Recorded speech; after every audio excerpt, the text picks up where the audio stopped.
संकट के इस दौर में जब आवश्यकता समाधान की है, जरूरतमंद की सहायता की है, हिम्मत और ढांढस बंधवाने की है, लोगों को भरोसा देने की है, उस वक्त पता नहीं कुछ लोग क्यों सिर्फ खामियां निकालने में व्यस्त हैं।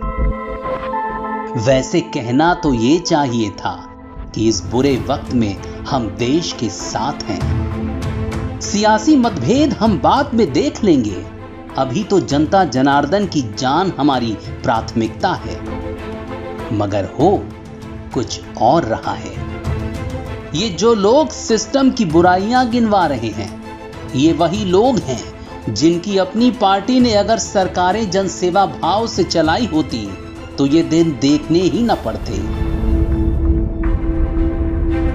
आंकड़े गिनवाने वाले इन लोगों को कुछ आंकड़े हम भी बताते हैं।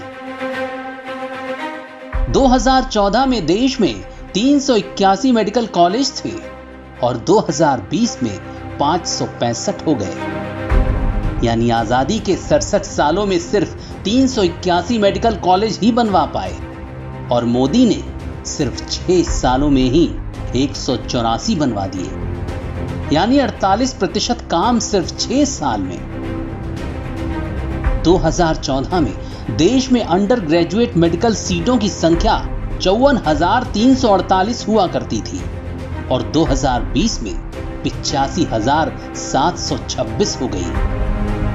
यानी आजादी के 67 सालों में सिर्फ 54,348 सीटें ही दे पाए और मोदी ने सिर्फ 6 सालों में ही 31,378 सीटें बढ़ा दी।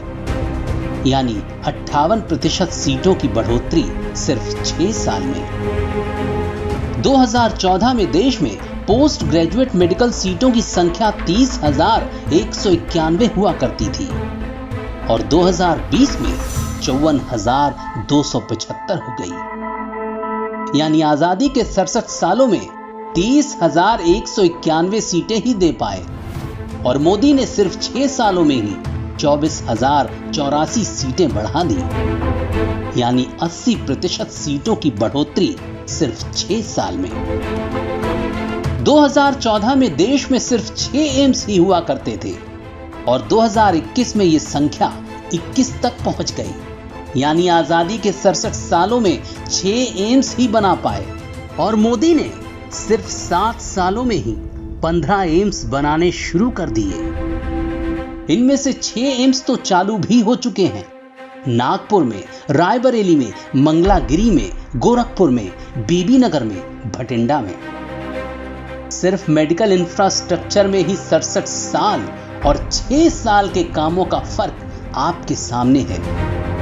बाकी 5 लाख का बीमा, कोविड के दौरान किए गए तमाम इंतजाम, जिसमें वैक्सीन, वेंटिलेटर, दवाइयां, पीपीई किट जैसी चीजें शामिल हैं, वो सब अलग हैं। अब फैसला आप ही कीजिए कि ये जो लोग सिर्फ बुरा बुरा ही दिखा रहे हैं, उनकी सुनेंगे या सरकार पर भरोसा रखेंगे और सकारात्मक रुख दिखाएंगे।